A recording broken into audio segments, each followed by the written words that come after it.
안녕하세요. 마리의 서재 마리입니다. 오늘 소개해드릴 책은 김상훈님의 리듬 두 번째 이야기입니다. 이 세상 모든 것에는 리듬이 있는데 생각에도 리듬이 있다. 특히 비슷한 주파수의 리듬은 서로 끌어당기기 때문에 화, 스트레스, 잡념, 우울 등 모든 어두운 생각에 리듬을 맞춰주면 줄줄이 끌려나와서 사라지게 된다. 그래서 저자는 이러한 원리를 바탕으로 내 안의 어두운 생각들을 끌어내서 해소하는 방법과 고부 갈등, 못된 상사, 속 썩이는 자식들, 말 안 듣는 배우자 등 불편한 인간관계의 다양한 사례들을 들어 해법을 제시하고 인생이 풀리지 않는 건 리듬을 맞춰주지 않기 때문이라고 말합니다. 자, 그러면 잠시 이 책의 이야기 속으로 들어가 보겠습니다. 부부싸움 예방하기. 부정적 생각을 마음속에 담아두면 괴롭다. 그래서 짜증이 난다. 하지만 리듬을 맞춰주면 끌려나온다. 끌려나오는 순간 바라보게 되고 바라보면 순간 사라진다. 아내가 거실에서 TV 드라마에 빠져 있다. 남편이 문을 여는 소리가 들린다. 그가 들어오자 아내는 힐끗 쳐다보며 왔어? 라는 말만 던지고는 다시 TV의 시선을 고정시킨다. 남편은 아내의 그런 모습이 마음에 들지 않는다. 불편한 생각이 머릿속에 물건처럼 날아든다. 그 생각을 꾹 눌러놓고 일단 안방에 들어가 옷을 갈아입고 나온다. 배가 출출한데 먹을 것 없어? 밥통에 밥 있어.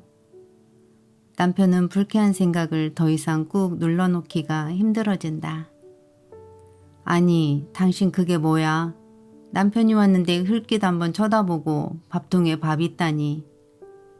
남편이 공격을 하니 아내의 머릿속에도 불쾌한 생각이 날아든다. 그럼 당신은 지금이 몇 시인데 이 시간에 밥상이라도 차리라는 거야? 무슨 말을 그렇게 해? 온종일 힘들게 일하다 돌아온 남편을 꼭 그런 식으로 대해야 해? 당신만 힘든 줄 알아? 나도 집에서 빨래하고 밥하고 청소하고 아이들 학원 보내고 학부모 회의 다녀오고 당신이 일찍 귀가해서 일을 거들어 준 적이나 있어? 걸핏하면 술이나 마시고 늦게 들어오면서. 누군 술을 마시고 싶어서 마시는 줄 알아? 옆집 아빠는 술도 안 마시는데 벌써 승진했대. 또 남하고 비교하는 병이 도졌군. 남편은 문을 쾅 닫고 밖으로 나가버린다.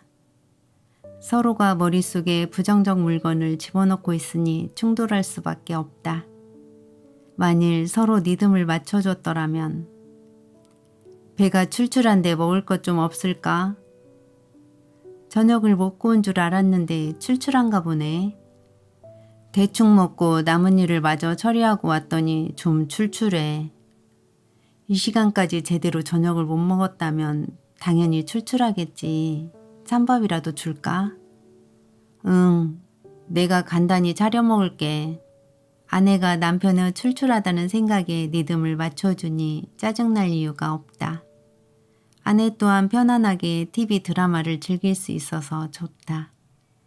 상대에게 리듬을 맞춰주면 나에게도 득이 된다. 킨슬로우 박사의 생각도형을 보자. 생각의 파도. 생각도 파도처럼 리듬을 타고 흘러간다. 한 생각이 피어올랐다가 사라지면 주파수가 비슷한 다른 생각이 뒤따라 피어오른다.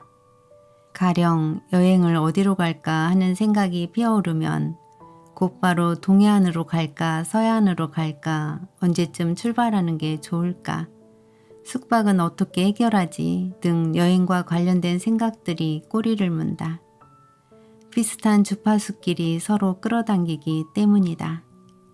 그래서 화나는 일이 생기면 화난 생각들이 꼬리를 물고 이어지고 슬픈 일이 생기면 슬픈 생각들이 온종일 꼬리를 문다. 이렇게 마치 파도처럼 이어지면서 리듬을 타고 흘러간다. 그래서 누구나 생각의 흐름을 방해받는 순간 짜증이 난다. 예컨대 내가 공부에 열중하고 있는데 옆에서 어떤 사람이 자꾸 말을 걸면 짜증이 난다. 또 내가 열심히 내 생각을 피력하고 있는데 상대가 자꾸 말을 끊어도 짜증이 난다. 내 생각의 물결이 남의 생각의 물결과 부딪히면 서로 뒤엉키게 된다. 두 개의 물결이 하나로 뒤엉키면 힘은 두 배로 거세진다. 그래서 다시 분리되기 힘들다. 따라서 타인의 생각을 거스르거나 그것에 맞서는 건 그 물결에 휩쓸리겠다고 스스로 나서는 일이다. 그래서 어떤 사람이 나를 향해 화의 물결을 던질 때 나도 화로 맞서면 나는 당연히 화의 물결에 휘말리게 된다. 반면 저 사람이 화를 내고 있구나 하고 한 발 비껴서서 관찰하면 그냥 흘러가 버린다. 증오의 감정도 마찬가지다. 저 사람이 나를 미워하고 있구나 하고 관찰하면 그냥 흘러가 버린다. 그리스의 철학자 소크라테스는 남을 설득할 때 예스를 최소한 3번 연속 끌어내라고 제자들에게 가르쳤다. 그건 사실 쉬운 일이다. 상대방이 쉽게 동의할 만한 가벼운 질문 3개만 던지면 되기 때문이다. 3번 연겁 후 예스를 연발한 상대방은 마음속으로는 100% 반대하던 내용이라도 10중 8구 나에게 동의하게 된다. 어두운 생각은 리듬을 맞춰주면 마음 밖으로 끌려 나온다. 반면 밝은 생각은 거꾸로 마음속으로 끌려 들어간다. 왜일까? 마음속에는 늘 사랑, 평화, 연민, 자비 등 밝음으로 가득한 관찰자인 영혼이 들어있기 때문이다.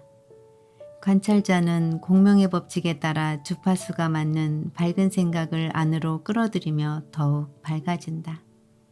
따라서 상대에게 무조건 리듬을 맞춰주면 어두운 생각은 밖으로 끌려 나오고 밝은 생각은 안으로 끌려 들어가 그를 더욱 밝은 사람으로 변화시킨다.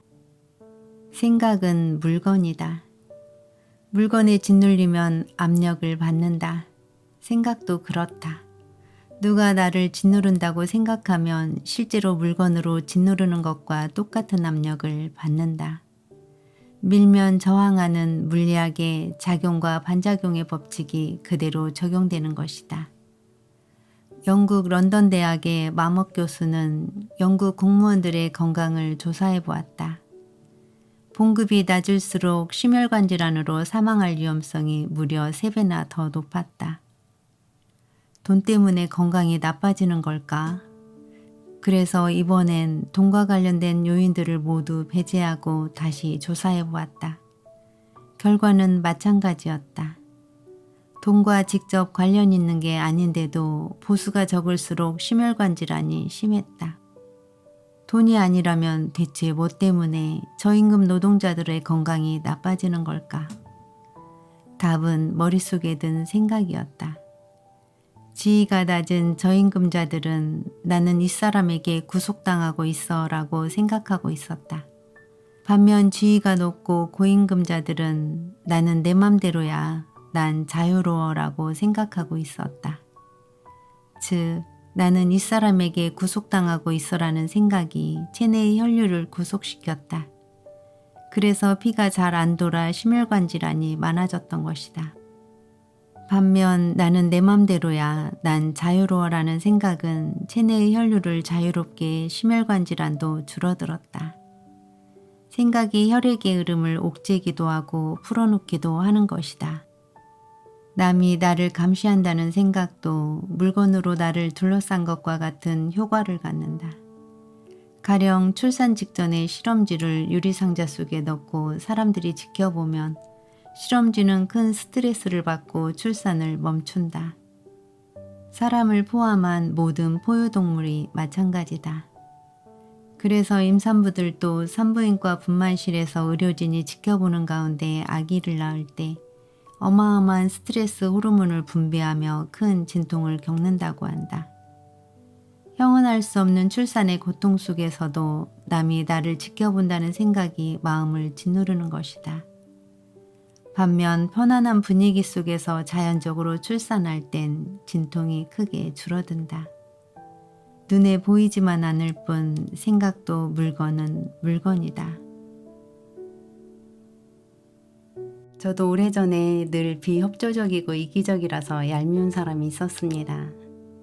그런데 어느 날 내가 하는 말에 그 사람이 그러지 라며 맞장구를 쳐주는 순간 그 사람에 대한 감정이 싹 사라지는 걸 경험한 적이 있습니다.